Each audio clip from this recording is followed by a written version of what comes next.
창세기 23장.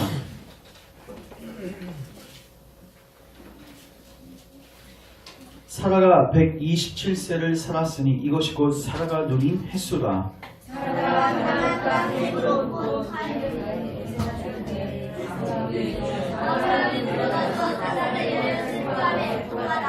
그 시신 앞에서 일어나 나가서 헷 족속에게 말하여 이르되 나는 당신들 중에 나그네요 거류한 자이니 당신들 중에서 내게 매장할 소유지를 주어 내가 나의 죽은 자를 내 앞에서 내어다가 장사하게 하시오.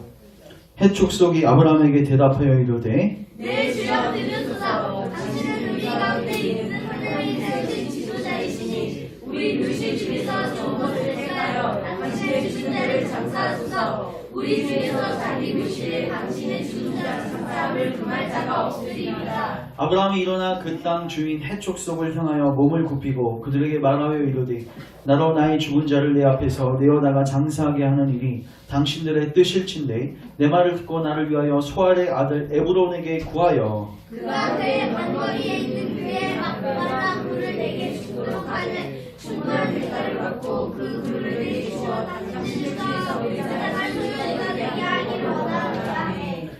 에브론이 헷 족속 중에 앉아있더니 그가 헷 족속 곧 성문에 들어온 모든 자가 듣는 데서 아브라함에게 대답하여 이르되 내 주여 그리 마시고 내 말을 들으소서. 내가 그 값을 당신에게 드리고 그 속의 굴도 내가 당신에게 드리되 내가 내 군주 앞에서 당신에게 드리오니 당신의 죽은 자를 장사하소서. 아브라함이 이에 그 땅의 백성 앞에서 몸을 굽히고 그 땅의 백성이 믿는 자에 에브론에 말하여 이르되 당신이 앞다르게 여기면 정하건대 내 말을 들으시오. 내가 그러한 것을 당신에게 드리니 당신은 내게서 하시오. 내가 나의 죽은 자를 거기 장사하겠노라. 에브론이 아브라함에게 대답하여 이르되 내 주여 내 말을 들으소서. 땅값은 은사를 세계이라 그것이 저와 당신 사이에 무슨 문제가 되리까. 당신의 죽은 자를 장사하소서. 아브라함이 에브론의 말을 따라 에브론이 헷 족속이 듣는 데서 말한 대로 상인이 통용하는 은 400세겔을 달아 에브론에게 주었더니 남배랑 남배가 있는 에브론에 갔다고 그 밭과 거기에 계획하는 굴과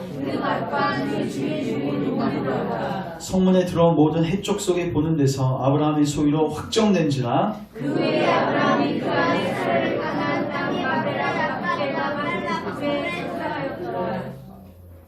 이와 같이 그 밭과 같이 읽습니다. 이와 같이 그 밭과 거기에 속한 우리 헷 족속으로부터 아브라함이 아멘. 기도합니다. 사랑의 주님, 오늘도 우리에게 주의 성령 하나님 부으셔서 우리의 마음의 문을 여시고 하나님 말씀 듣고 청종하고 순종하는 자리에 가게 하옵소서. 깨닫게 하옵소서. 하나님이 누구시고 우리 삶을 향한 하나님의 목적이 무엇인지를 분명하게 깨닫고 오늘 우리가 돌이키고 회개하며 나아가는 은혜의 시간 되게 하옵소서. 부족한 종 십자가리에 감춰 주시고 오직 성령님의 능력으로 큰 확신으로 주의 말씀을 주의 뜻 본의대로만 증거케 하시고 하나님의 영광 보게 하옵소서. 예수님의 이름으로 기도합니다. 오늘 창세기 23장 1절부터 20절 말씀을 통해서 따라하겠습니다. 하늘에 속한 자, 성령을 따라 행하라. 하늘에 속한 자, 하이폰 성령을 따라 행하라. 이 제목을 가지고 주님의 말씀을 살피도록 하겠습니다. 우리가 계속해서 창세기 계속 살피고 있는데요. 이제 아브라함의 삶을 최근에 중점적으로 살폈습니다. 하나님께서 아브라함을 부르신 다음에 그를 믿음의 사람으로 빚어가시는 내용들을 살폈고요. 특별히 이제 하나님께서 그에게 하셨던 그 자손의 약속을 이삭을 주심으로써 그는 일부의 성취를 맛보았습니다. 그래서 그는 이제 믿음의 순종을 걷기 시작합니다. 우리가 지난 시간에 그 창세기 22장에서의 아들 이삭을 번제로 바치는 장면을 살폈는데 우리가 성경으로만 읽으니까 쉽겠지 하지만 그 상황 속에서 그런 선택을 하는 것은 믿음 없이는 절대로 할 수 없는 선택입니다. 그는 하나님과 상인과 교제가 있었고요. 이 상인과 교제는 하나님에 대한 온전한 순종으로 나아가게 했습니다. 그리고 그는 한 걸음 더 나아가서 이제 한 40년이 지났습니다. 이제 이삭이 태어난 이후에 30-40년은 즉 사라의 나이가 127세가 되었을 때 그는 또다시 믿음의 선택을 하게 됩니다. 어떤 믿음의 선택이냐면 이제 사랑하는 아내가 죽었습니다. 아내가 죽었는데 2절 잠깐 보시면 23장 2절 사라가 가나안 땅 헤브론 곧 기럇 아르바에서 죽음에 아브라함이 들어와서 사라를 위하여 슬퍼하며 애통하다가 자 슬퍼하고 애통하다가 이제 현실적인 문제를 부딪히는데 아내 사라를 어디에 묻을 것인가? 어디에 매장할 것인가? 어디서 장례식을 치를 것인가?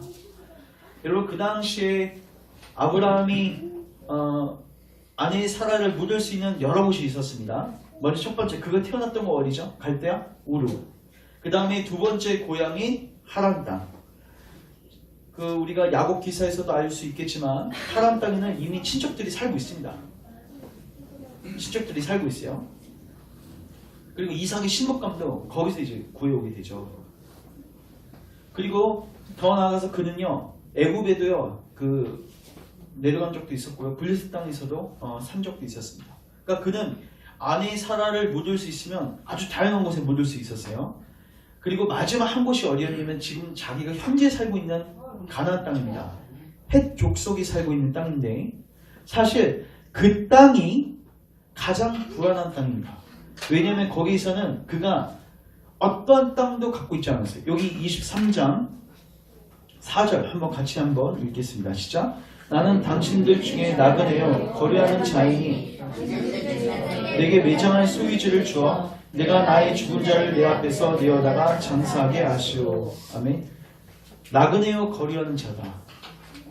그러니까 땅을 거기서 사서 아내를 매장하게 되었을 때 사실 그 땅을 그가 잃을 수도 있었습니다. 주변에 다 이방인들이에요. 타민족들이에요. 치안과 이런 것들이 확보가 되지 않는 국가입니다. 그런 나라입니다. 그 속에서 거기서 아내를 묻는다? 그건 쉽지 않은 일이었죠. 근데 아브라함은 아들 이삭을 준 하나님을 절대적으로 신뢰했기 때문에 이제 이 땅도 나에게 주실 것이다. 이거를 믿음으로써 그는 가나안 땅에다가 아내의 사라를 묻게 됩니다. 근데 묻으려고 했는데 거기 있는 지역 주민들이요 아브라함한테 그 땅을 무료로 주려고 했어요. 그 땅이요 은 400세겔이었습니다. 한 세겔이요 40만 원이에요. 그러면 40 곱하기 400하면 얼마죠? 4만 1억 6천입니다. 1억 6천만. 그러니까 오늘날 아파트 한 채 값입니다. 그러니까 아파트 한 채 값을 여러분 아브라함한테 그냥 무상으로 준다고요. 특별히 그 전체가 여론적으로 동의할 뿐만 아니라 특별히 막벨라굴의 온전한 소유주였던 에브론이라는 사람이 1억 6천을 너에게 주겠다. 그 땅을 너희가 마음대로 너가 사용해도 된다. 이렇게 제안을 하죠. 근데 아브라함이요 그 땅을요 삽니다. 돈을 주고 사요. 자 우리 한번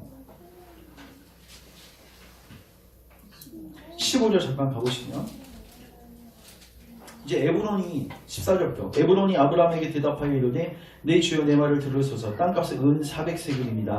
그것이 나와 당신 사이에 무슨 문제가 되겠습니까? 그러니까 돈 안 내도 된다는 거죠. 당신의 죽은 자를 장사하소서. 그때 아브라함이 에브론의 말을 따라 에브론이 해쪽 속에 듣는 데서 말한 대로 상인이 통용한 은 400세겔을 따라 에브론에게 주었더니 마므네 앞 막벨라에 있는 에브론의 밭 곧 그 밭과 거기에 속한 굴과 그 밭과 그 주위에 둘린 모든 나무가 성문에 들어온 모든 핵족속이 보는 데서 아브라함의 소유로 뭐된지라 확정된지라. 그리고 20절 같이 읽습니다. 시작. 이와 같이 그 밭과 거기에 속한 굴이 해 족속으로부터 아브라함이 매장할 소유지로 확정되었더라. 아멘. 23장에서 핵심은요 소유지로 확정되는 것입니다. 자, 저를 주목하십시오. 하나님께서 그에게 그 땅을 주신다고 했죠. 그 약속이 온전하게 성취되어지는 게 이때부터 몇 년 후죠? 400년 후입니다. 근데 아브라함은 그것을 믿음으로 받아들여서 그 땅을 소유지로 확정했습니다. 자, 이제 제가 이걸 신약적으로 적용합니다. 여러분, 우리는 예수님을 믿고 구원받죠? 그러면요, 예수님 믿고 구원받으면 우리에게 주어지는 선물이 있습니다. 첫 번째 선물이 뭐죠? 성령 하나님입니다. 여러분 근데 신약 성경에 보면요, 성령 하나님을 뭐라고 표현하고 있냐면 보증이라고 되어 있어요. 이게 무슨 말일까요? 이거는 이거예요. 우리가 여러분 하나님의 구원을 받을 때요, 일시불로 받지 않습니다. 여러분 하나님의 구원이 얼마나 영광스럽고 무한합니까? 그 구원을요 우리가 일시불로 받지 않아요. 차근차근 받거든요. 그래서 하나님께서 먼저 처음에 누굴 주세요? 성령 하나님 주세요. 그리고 성령 하나님을 통해서 이제 모든 하나님에 속한 모든 신령한 복들이 계속해서 우리에게 주어지는 거예요. 처음에 우리에게 떨어진 복이 뭡니까? 중생의 은혜예요. 다시 태어나는 은혜죠. 여러분 거듭나면 성령으로 거듭나지 아니하면 하나님 나라를 볼 수 없다. 누가 주신 거예요? 성령이 주신 거예요. 그렇게 해서 예수님을 믿게 되면 우리는 의롭다 하심을 받게 되죠. 여러분 그러면 거룩한 삶을 사는 것은 누굴 통해서 가능합니까? 성령님을 통해서. 그리고 여러분 우리가 육신적으로 죽게 될 때 여러분 죽음은 무엇입니까? 이 죄의 몸을 뭐 하는 거예요? 벗는 행위자. 그것도 누가 하세요? 성령님이 하시는 거죠. 그 다음에 예수님께서 나중에 재림하셔서 다시 오셨을 때 우리에게 새로운 몸을 입혀주시는 분들 누구세요? 성령 하나님. 우리가 사도신경에서 몸의 부활을 믿사오며 그 놀라운 역사를 누가 해주세요? 성령 하나님. 성령 하나님은 우리의 구원의 보증이다. 이건 무슨 말인가? 성령 하나님이 한번 내 안에 착한 일을 시작하셨으면 계속해서 지금도 앞으로도 최종적으로도 계속 뭐 하신다는 거예요? 일하신다는 거예요. 우리가 부동산 계약을 쓸 때 제가 건물주라고 해볼게요. 여러분들은 저한테 뭘 걸겠어요? 계약금을 걸겠죠? 계약금 혹은 보증금을 걸죠? 걸면은 예를 들어서 5천만 원 중에서 여러분들이 10% 500만 원을 저한테 줬으면 저는 4,500만 원이라는 잔여금에 대해서 뭐 할 수 있어요? 확신을 가질 수 있죠. 물론 부동산 그렇게 계약금 내고 취소하는 사람도 있습니다. 간혹 있습니다. 근데 성경은 이야기합니다. 하나님 절대로 그러시지 않는다. 왜냐하면 우리는 500만 원 냈고 계약했는데 더 좋은 매물이 있으면 그거 그냥 500만 원 포기해서 더 좋은 매물을 찾겠죠. 우리는 뭐 할 수 있어요? 후회할 수 있는 존재죠. 근데 성경을 보면요, 하나님의 부르심과 하나님의 은사에는 후회가 없어요. 하나님 우리를 부르셨어요. 우리 500만 원을 딱 투자하셨는데 이게 보니까 4,500만 원 투자하기 아깝네. 이런 후회는 하나님 편에서는 있을 수 없다는 거예요. 그래서 하나님은 후회할 수 없기 때문에 한 번 우리에게 500만 원 투자하셨으면 나머지 4,500만 원도 우리 삶 속에서 그리고 최종적으로 계속해서 자녀금을 지급하실 것입니다. 그리고 우리를 우리의 온전한 소유로 확정하시는 거예요. 자, 이게 성령을 통해서 우리가 갖게 되는 확신인데, 그래서 성령님을 뭐라고 표현하냐면 우리 구원의 보증 혹은 도장이라고 표현하고 있어요. 자, 이제 신자들은 이제 이 확신이 있습니다. 이 확신이 있습니다. 내가 주님의 것이 될 것이고 주님이 나에게 하늘 기업을 줄 것이라는 확신이 있습니다. 그 소유에 대한 확신이 있어요. 자, 그 소유에 대한 확신이 있는 사람은 이제 어떤 삶을 살아가게 된가? 아브라함처럼 뭐 사게 돼요? 그 땅을 사기 시작합니다. 아브라함처럼 그 땅을 뭐 하기 시작해요? 사기 시작하는 거예요. 믿음의 행동을 걷기 시작하는 거죠. 물론 아브라함에게는 육신적으로 보이는 가나안 땅을 주신다고 했죠. 그러나 여러분 그 땅은 뭐에 대한 그림자입니까? 하나님께서 우리에게 주실 하늘 기업에 대한 그림자. 히브리서 11장 잠깐 가보겠습니다. 히브리서 11장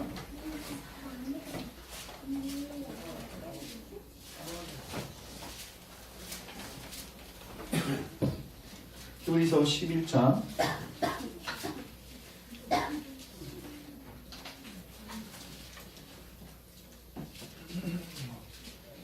13절. 이 사람들은 다 믿음을 따라 죽었으며 약속을 받지 못하였을 때 그것들을 멀리서 보고 환영하며 그 땅에서는 외국인과 나그네임을 증언하였더니 그들이 이렇게 말했던 이유는, 나그네라는 건 뭐예요? 내 고향이 여기 아니라는 거죠. 사실 가나안 땅 하나 주시려고 하는 땅 맞긴 맞는데 그들은 진짜 고향과 진짜 본향은 어디 있다고 생각했어요? 하늘에 있다고 생각했어요. 그래서 15절 그들이 나온 바 본향을 생각하였다면 돌아갈 기회가 있으려니와 그들은 이젠 더 나은 본향을 삼하니 곧 하늘에 있는 것이다. 여러분 하늘이 여러분의 것인 걸 믿습니까? 성령님께서 우리에게 보증금으로 주어졌기 때문에 그 땅이 반드시 여러분의 소유가 될 것을 여러분 믿습니까? 그럼 어떤 삶을 살게 되겠냐면 그 땅을 사기 시작해요. 자, 제가 자주 듣는 예인데 여러분들이 내년에 미국에 간다고 생각해 봅시다. 비자까지 다 나왔어요. 그리고 학교까지 등록이 다 돼 있어요. 전액장학금을 받고 이래서 제가 웨스트민스터 신학대학원에 전액장학금을 받고 내년에 들어오라는 총장의 편지를 받고 제가 이제 내년에 들어가기로 이제 결정을 하고 이제 비자금까지 다 받고 비자까지 다 나오고 해서 이제 들어갈 모든 계획이 끝났습니다. 자, 근데 이게 제게 확정이 되는 순간에 제가 하는 일이 있습니다. 그것은 무엇이냐면 한국에서 갖고 있었던 차와 한국에서 갖고 있었던 집들을 뭐하기 시작하냐면 정리하기 시작합니다. 그리고 미국의 부동산을 뒤져갖고 제가 다니던 그 웨스트민스터 신학대학원 근처에 있는 집들을 알아보고 또 미국에서 교통은 어떻게 미국 차 없으면 못 다니잖아요. 멀잖아요 이렇게 동선이. 그래서 차를 알아보기 시작. 근데 만약에 제가 여러분들에게 저 내년에 웨스트민스터 신학대학원 갑니다 하는데 제가 오랫동안에 제가 만약에 한국에 있는 부동산 뒤적거리면서 아파트를 2채를 사고 또 차를 하나 뽑고 만약에 제가 행동은 그렇게 하면서 여러분들 제가 내년에 떠나게 됩니다. 저를 위해서 기도해 주십시오. 제가 이렇게 얘기한다면 여러분들 어떻게 생각하십니까? 목사님 거짓말하고 있네. 잘 보십시오. 여러분 하늘 소망 갖고 있습니까? 하늘 소망 갖고 있으면요 아브라함처럼 반드시 소망 없는 그 땅, 불안한 그 땅을 뭐 하게 돼요? 사기 시작해요. 여러분 가나안 땅은요 아브라함 입장에서는 투자할 만한 가치가 있는 땅이 아니에요. 투자했으면 어디로 가야 돼요? 하람 땅 가야죠. 자기 가족들이 다 있어서 보호가 가능한 땅에 가야죠. 근데 하나님 가나안 땅 주신다고 했거든요. 근데 거기다가 투자하고 거기다 돈을 씁니다. 여러분 그 땅이 남의 것을 뺏길 거라는 조금이라도 그런 불안이 있는 땅을 여러분 은 400세가 1억 6천을 들여서 여러분 사시겠습니까? 부동산 경기가 지금 안 좋아가지고 이 땅을 사면은 이 땅이 폭락해가지고 똥값 될 것을 여러분 알면서 그 땅 사시겠습니까? 네. 당황스럽습니다. 신중합니다. 까먹었어요. 잘 들으십시오. 우리에게 이미 하나님께서 보증금을 주셨습니다. 보증금을 주셨다는 것은 최종적으로 그 땅을 주시겠다는 거거든요. 이게 우리에게 분명하다면 이제 우리는 아브라함처럼 그 행로를 걸어야 돼요. 근데 그 행로를 걷는 삶이 어떤 삶인 거 하냐면 따라서 성령을 따라 행하는 삶. 성령을 따라 행하는 삶. 쉽게 말해서 보증금이 우리에게 채워졌어요. 그러면 그 성령님을 뭐 하는 거예요? 따라가는 삶이 바로 아브라함처럼 매장지를 사는 삶이에요. 자, 그래서 오늘은 이 부분에 초점을 맞춰서 신약의 삶, 성령을 따르는 삶, 이 삶이 무엇인지 조금 더 구체적으로 살펴보려고 합니다. 우리가 그 신약 성경을 보면요, 신약 시대 때 그 성도들의 삶은요, 성령 하나님을 따르는 삶이에요. 예레미야 31장에 보면 구약 시대 때부터 이것이 예언되어 있었고요. 하나님께서 율법을 돌 위에 새기는 것이 아니라 우리의 심리, 마음에 새긴다고 약속하셨고, 이것은 성령 하나님을 부으셔서 우리 마음에 소원을 두고 행하시고, 우리로 하여금 영의 생각을 하게 하시고, 우리로 하여금 거룩을 추구하게 하시고, 우리로 하여금 그리스도를 믿게 하시겠다는 하나님의 약속이셨습니다. 그 약속이 성령님을 통해서 성취되어지는 거죠. 자, 그러면 이제 제가 묻습니다. 그러면 구체적으로 성령님을 따라 행하는 삶이 무엇인가? 성령님을 따라 행하는 삶이 무엇인가? 제가 두 가지로 나눠서 살펴보도록 하겠습니다. 자, 첫 번째, 따라하겠습니다. 성령님과 동행하는 삶. 그리고 두 번째는 성령님의 능력을 따라 행하는 삶.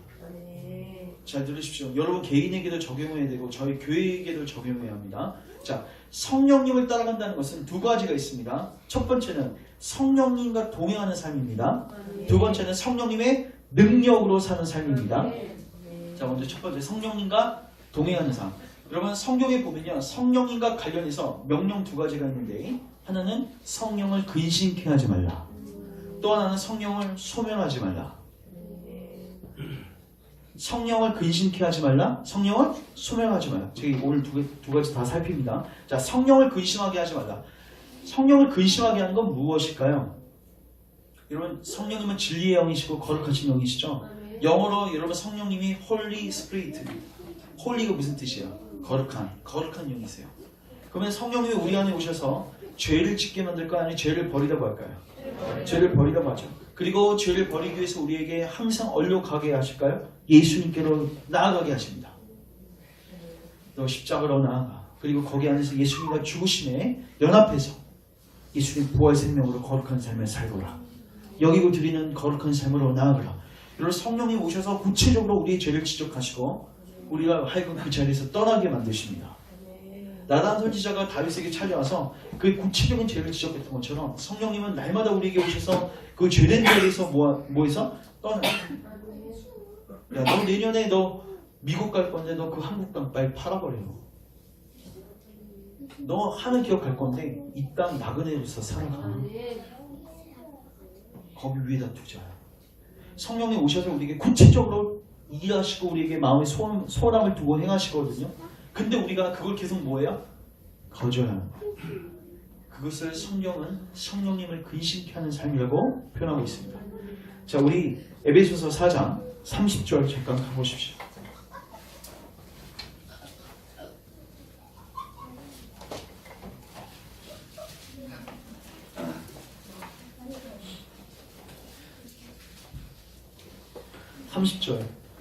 같이 한번 읽겠습니다. 에베소서 4장 30절 같이 한번 읽겠습니다. 시작. 하나님의 성령을 근심하게 하지 말라. 그 안에서 너희가 구원의 날까지 인치심을 받았느니라. 구원의 날까지 뭘 받았다? 인치심, 도장을 받았다. 그러니까 보증금으로서 받은 거죠.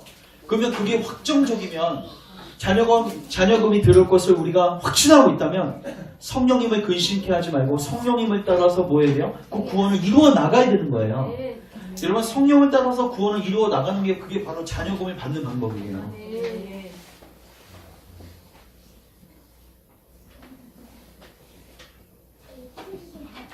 자, 우리 하나 더 쳤습니다. 갈라디아서 5장 넣으십시오. 갈라디아서 6장 먼저 갈까요? 6장 7절 8절 9절 10절 같이 읽습니다. 시작. 스스로 속이지 말라. 하나님은 없인 여김을 받지 아니하시나니 사람이 무엇으로 심든지 그대로 거두리라. 자기 육체를 위하여 심는 자는 육체로부터 성령을 위하여 심는 자는 성령으로부터 영생을 거두리라. 여기까지요. 갈라디아서 6장 7절 8절입니다. 스스로 속이지 말라. 하나님은 없인 여김을 받지 아니하나니 사람이 무엇으로 심든지 그대로 거두리라. 육체를 위하여 심는 자는 썩어질 것을 거두고 성령을 위하여 심는 자는 영생을 거두리라. 자, 저를 주목하십시오. 우리가 성령을 따라 행한다. 성령이가 동행한다. 이거는 다른 표현으로 하자면 육신의 일을 버리고 성령님을 쫓아서 거룩한 삶으로 나아가는 것입니다. 자, 근데 여기서 뭐라고 명령하고 있냐면 스스로 속이지 말라. 이게 무슨 말일까요?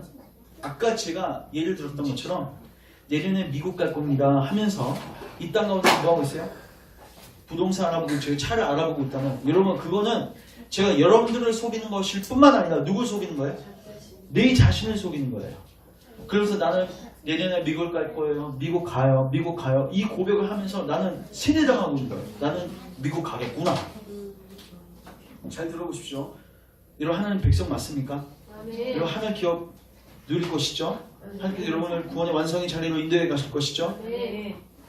그렇게 입술로는 고백하는데 삶의 행태는 지금 이 땅 가운데서 부동산 투자하고 하늘 도성이 아니라 이 땅 여기서 왜 성경에서 왜 재물을 쌓지 말라고 했을까요? 이거는 신자 안에서의 마음의 모순이에요. 이거는. 왜 진짜 생각해 보십시오. 내년에 진짜 미국 가는 게 100% 확정적이라면 아니 100%도 아니고 한 50% 60%만 확정적이어도 여러분 이 땅 가운데 부동산 안 하고 투자는 이런 미친놈 짓은 하지 않습니다.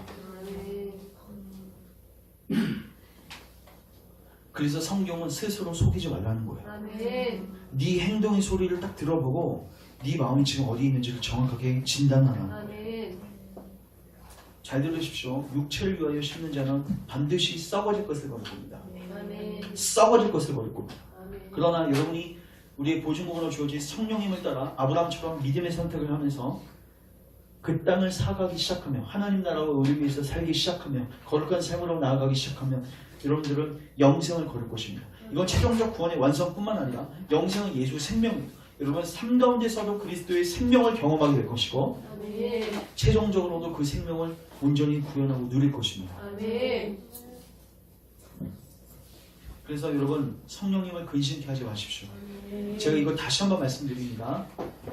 여러분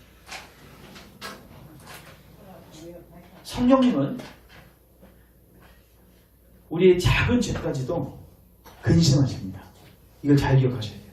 성령님은 우리는 보통 여러분이 죄 지을 때 이런 생각을 많이 해요. 내가 지금까지 이런 죄를 지어봤는데 하나님 그때마다 특별히 간섭하지 않으시고 징계하지 않으셔서 또 한 번 죄를 지어도 괜찮을 거야. 지금까지 나 멀쩡했거든. 여러분 그렇게 안일하게 생각하지 마십시오. 여러분 지금까지 여러분의 호흡이 붙어있는 거 지금 하나님의 일반 종적 은혜입니다. 여러분 아간이요 여러분 그 무슨 큰 죄가 있어서 그가 화형에 태워진 줄 아십니까? 여러분 아간이요 아이성을 그 무너뜨릴 때 하나님께서 취하지 말라는 옷 외통하고 금은 조금 많지도 않습니다. 그걸 조금 숨겨놨어요. 근데 하나님 뭐라고 명령하세요? 그를 죽여버려요. 그뿐만 아니라 그의 가족들이 전부 다 멸절하게. 여러분 그 하나님 지금하고 동일해요? 안 동일해요? 동일하죠. 그럼 우리의 그 작은 죄도 우리 하나님 그냥 넘어가실까요? 절대 그렇지 않습니다. 계속해서 사단이 이렇게 유혹할 거예요. 야 하나님 그 죄는 그냥 넘어가실 거야. 그 죄는 용서하실 거야. 그 죄는 괜찮아. 근데 하나님은 빛이시라. 여러분 빛하고 어둠은 상종할 수가 없습니다. 우리는 어둠이기 때문에 그 죄를 용납하지만 하나님 빛이시기 때문에 우리의 작은 죄라도 하나님과 공존할 수가 없는 거예요. 그렇기 때문에 하나님께서 우리에게 다가오실 때는 우리 작은 죄까지도 다 드러내십니다. 그때 여러분들이 뭐 하셔야 돼요? 회개하셔야 돼요. 성령님을 근심케 하지 마십시오. 두 번째, 성령님을 따라 행한다는 삶은 성령님의 능력으로 사는 삶입니다. 성령님의 능력으로 사는 삶입니다. 우리 데살로니가 전서 5장 19절 한번 보세요.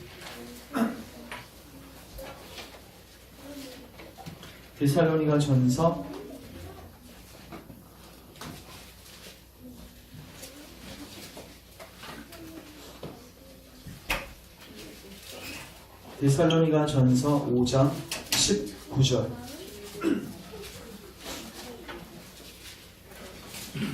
5장 19절 우리 같이 한번 읽을게요. 시작. 성령을 소멸하지 말며. 여러분 성령을 소멸하지 말며 NIV 성경 do not put 끄지 말며. 뭐예요? 잘 보십시오. 저희 교회가 제가 이제 어제 이거 묵상하면서 저희 교회가 이거 회복돼야 된다고 생각했는데 여러분 고린도 교회하고 데살로니가 교회가 완전히 반대였어요. 여러분 고린도 교회는 어떤 교회였어요? 은사가 풍족한 교회였습니다. 고린도전서 찾지 마시고 1장 7절을 보면요 하나님께서 그 교회 은사를 어마어마하게 부어주셨습니다. 방언, 예언, 또 병 고치는 은사, 그 외에 수많은 은사들을 그 교회에 부어주셨습니다. 근데 다만 사랑으로 사용하지 않고 무질서하게 사용해서 주님께 책망됐죠. 근데 데살로니가 교회는요 아예 이 은사들은 어떻게 해요? 잘못 사용되어지는 것을 두려워한 나머지 이 은사를 아예 사장시켜버리는 거예요. 사용하지 말라. 이게 뭐예요? Put out the Holy Spirit fire. 성령의 불을 뭐 하는 거예요? 끄는 거예요. 근데 성경은 성령을 소멸하지 말라고 명령하고 있습니다. 잘 들으십시오. 여러분 오늘날 이렇게 고린도 교회처럼 무질서하게 은사가 사용되어지는 그 교회가 있으면 그 교회를 만약에 신학교 교수나 누구에게인가 이 교회를 고발하면 그 목사나 교수들은 이렇게 이야기할 겁니다. 당장 은사를 중지시키십시오. 당장 그 은사를 중지시키십시오. 근데 여러분 사도 바울은 그렇게 접근하지 않아요. 어떻게 접근해요? 질서 있게 사용하라. 질서 있게 뭐해라? 사용하라. 그러니까 우리는 여러분 은사가 잘못된 겁니까? 여러분 로마서 15절 찾지 마시고 사도 바울이요 로마교회 그 자기 선교사역을 보고할 때 내가 1로 1까지 그 복음을 편만하게 증거했는데 그 사람들이 믿게 된 경위가 내가 증거한 말에 있고 그리고 하나님이 베푸신 기적이 있다고 되어 있어요. 표적과 기적. 여러분 하나님의 기적과 표적을 보신 적 있습니까? 귀신이 나가는 경험을 해보신 적 있으십니까? 저는 은사주의자는 아닙니다. 신비주의자는 아니지만 저는 이걸 믿습니다. 하나님께서 우리가 복음 안에서 견고하게 세워져 갔을 때 하나님께서 성령님을 통해서 능력으로서 이 말씀을 확증해 주시기를 원합니다. 이런 조나단 에드워즈가 있었던 그 미국의 로스테프턴에서 대각성의 운동이 있었을 때요. 여러분 조나단 에드워즈가 무엇을 놓고 설교했을까요? 죄와 하나님의 그 은혜의 복음과 정확한 개혁주의적인 설교를 가지고 그 가르침을 가지고 설교했거든요. 근데 중요한 거는요. 그 시대 때 놀라운 신비 체험이 어마어마하게 많았습니다. 그래서 나중에 조나단 에드워즈가 무슨 책을 쓰냐면요. 이게 진짜 성령의 역사인지 아니면 귀신의 역사인지 이거 분별하는 신앙 감정론이라는 책을 쓰게 됩니다. 근데 그 당시에 많은 사람들이 조나단 에드워즈를 이렇게 공격했어요. 저 사람 신비주의자. 근데 여러분 조나단 에드워즈는 말씀과 성령 굉장히 조화를 이루는 신학자였습니다. 잘 들으십시오. 우리 교회에게 여러분 생동감 있고 하나님의 생수가 흘러넘치기 위해서 그리고 교회가 온전히 세워지기 위해서 은사가 사장되면 안 됩니다. 은사가 사장되면 안 된다고요. 여러분 하나님께서 은사를 왜 부어주셔요? 교회를 위해서, 복음사역을 위해서 그리고 하나님의 그 말씀을 뒷받침하기 위해서 놀라운 기적과 표적을 허락하시는 거죠. 근데 한국 교회가요 지금은 사실 은사 자체가 별로 나타나지 않아요. 왜요? 하도 그 70년대 80년대 은사 이상하게 사용하시는 분들이 많아가지고 이제는 반대로 이 데살로니가 교회처럼 이걸 소멸하는 단계로 들어간 거예요. 물론 반대편에서는 또 아직도 사용하고 있지만 그러니까 교회에 어떤 문제가 있었냐면 70년대 80년대 교회에 놀라운 기적들이 일어나죠. 근데 목회자가 갖고 있었으니 그게 문제가 안 되는데 이 성도 안에서 그게 나타나는 거예요. 그러면요 사람들이요 그 성도한테 줄을 쫙 서요. 그 성도들은 목사를 어떻게 생각합니까? 능력 없는 점. 그 조사가 어떻게 돼요?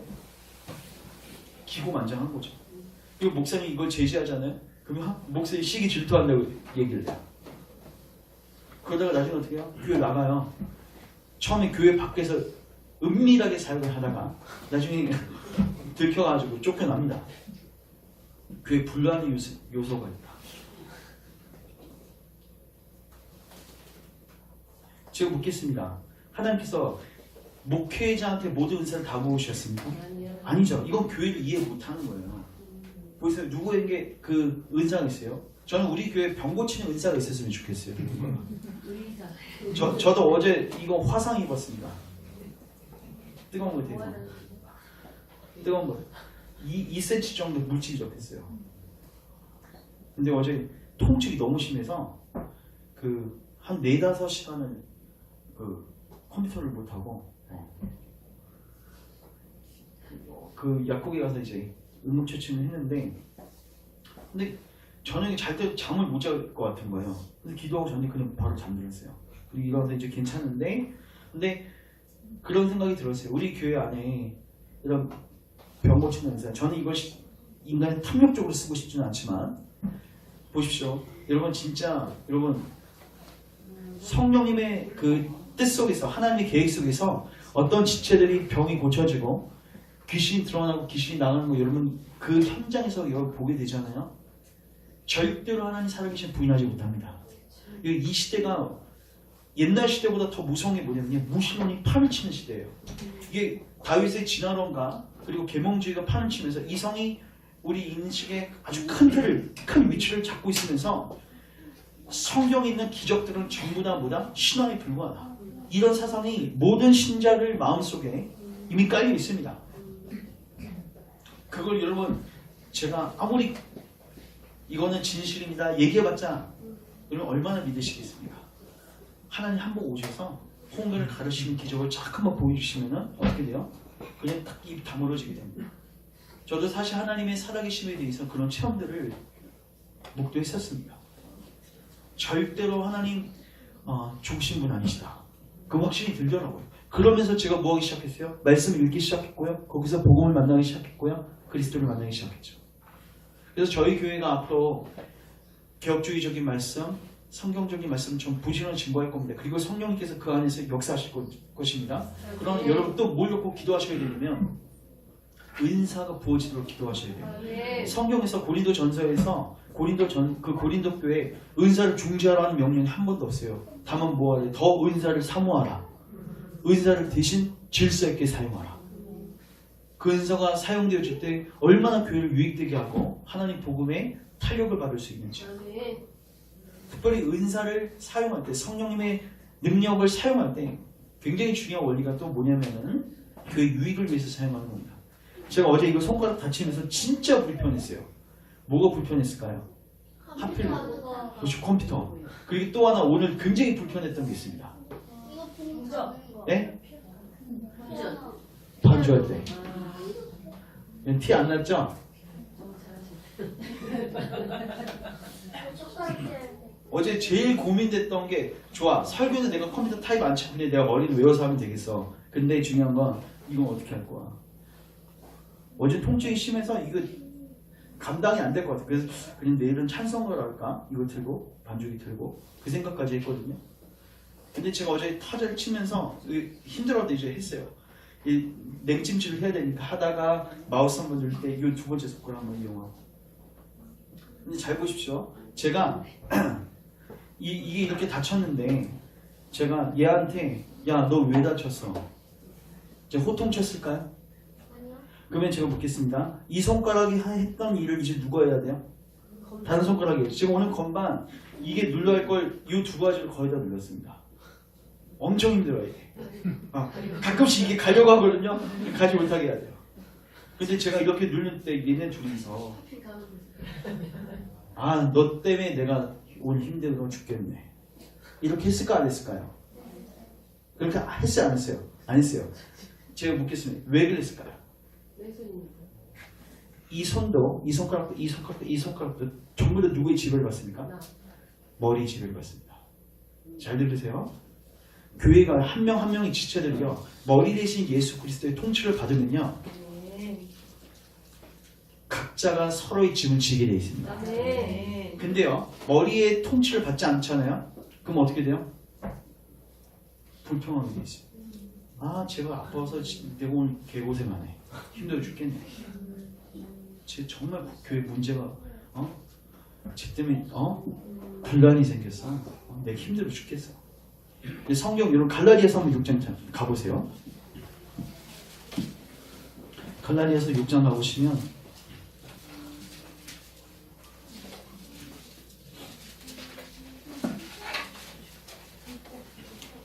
(6장 2절)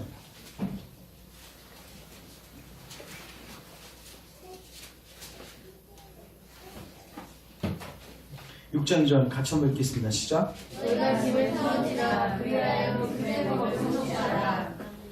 짐을 서로 뭐하라? 지어라.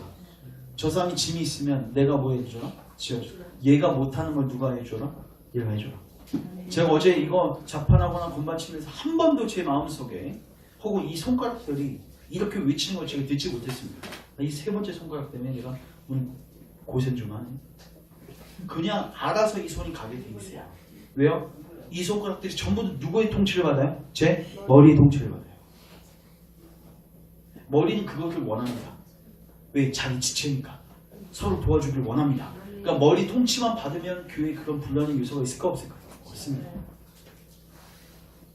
서로 짐을 지어줘라. 이게 바로 성령을 따르는 삶 중에서 굉장히 핵심적인 거예요. 성령을 따르는 삶 중에서 성령님과 동행하는 삶도 있지만 성령의 능력으로 사는 삶인데 그 성령의 능력으로 뭐 하겠다는 거예요? 내 탐욕을 위해서 사용하겠다는 거예요? 아니죠. 교회를 이루고 하나님의 영광을 드러내는 삶을 살겠다는 거죠. 제가 어제 그 성경 공부 모임 때 에스더서를 나누는데요. 여러분 에스더서 한번 읽어보세요. 여러분 에스더가 왕비 있지 않습니까? 그 바로 왕, 그 페르시아 왕 아닥사스다 왕의 왕비로 채택이 됩니다. 이방인이었지만 포로 신세였지만 하나님의 섭리 속에서 그가 왕비가 되죠. 근데요 유대인 학살 사건이 일어납니다. 근데 누가 힘이 있어요? 유대인 중에서? 에스더. 근데 모르드게가 그에게 와서 이렇게 이야기합니다. 네가 왕비가 된 게 이때를 위함이 아니냐. 네가 괜히 네 잘 먹고 잘 살기 위해서 왕비 주어진 게 아니거든. 이때를 위해서 너에게 하는 이 직분 주신 거야. 이때를 위해서 너에게 그 재정을 주신 거야. 이때를 위해서 너에게 그 시간을 주신 거야. 이때를 위해서 너에게 그 말씀의 은사를 부어주신 거야. 이때를 위해서, 교회를 위해서, 이 교회를 섬기는 이때를 위해서 하나님이 우리에게 주신 거예요. 그럼 여러분들은 누구를 위해서 그거를 사용해야 하겠습니까? 하나님을 위해서 사용한다는 것은 예수 그리스도의 몸된 교회를 위해서 사용하는 것과 분리되지 않습니다. 그래서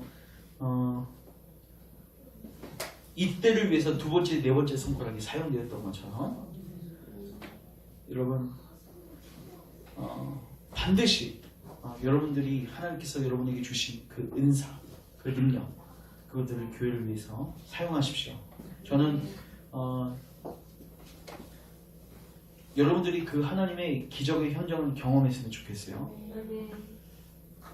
제가 봤을 때 지금 많은 분들 중에서 아직도 하나님의 살아계심에 대해서 긴가민가하시는 분들이 있을 것입니다. 저는 조나단 에드워즈 시기 때 부흥이 임했던 것처럼 지금 우리 열방교회 그리고 조국교회 가운데 이 성령의 부어지심을 통해서 하나님의 살아계심이 아주 분명하게 드러났으면 좋겠어요. 그래서 여러분의 입 속에서 하나님 정말 살아계시는군요. 그런 역사가 우리 교회 안에 있었으면 좋겠습니다. 그리고 마지막으로 다시 한번 당부를 드리지만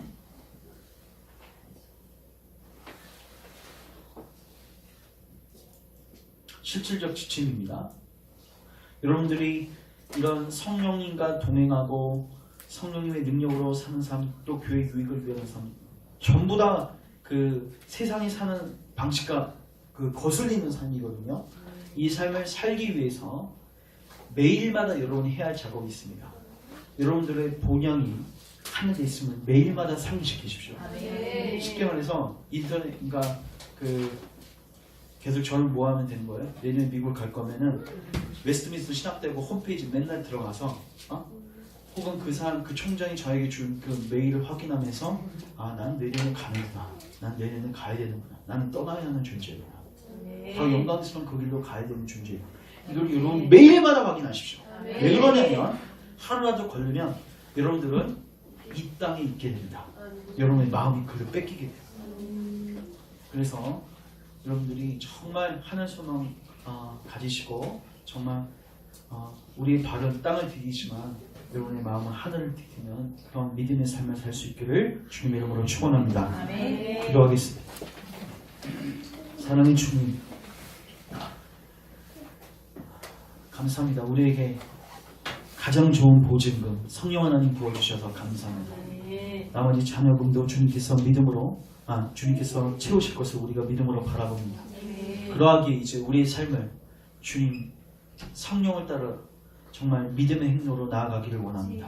주님 우리에게 믿음을 더하여 주시고 혹 우리가 이 땅 가운데 소망을 두고 살고 있었던 그 죄된 영역이 있다면 주님 버리게 하시고 정리하게 하시고 이제 하나님 나라와 의를 위해서 살아가게 하옵소서. 특별히 우리 열방교회 사랑하는 교우들 성령님과 날마다 동행하게 하소서. 성령님을 근심시키지 말게 하소서. 주님께서 잊어주시는 죄된 영역들이 있으면 돌이키고 회개하게 하시고 순종하게 하여 주시옵소서.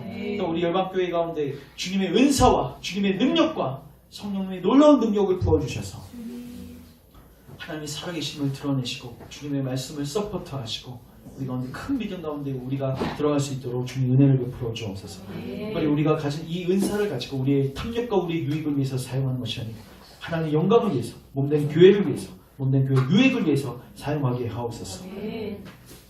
내가 왕후의 자리를 얻은 것이 이때를 위함이 아닌지 누가 알겠느냐 했던 그 모르드게의 고백처럼 우리도 우리에게 이런 은사와 재능과 시간과 재정을 주신 것이 이때를 위해서 주신 것으로 우리가 믿음으로 고백하며 하나님 나라와 의를 위해서 투자하고 사용하는 주의 백성들이 되게 하옵소서. 예수님의 이름으로 기도합니다. 아멘.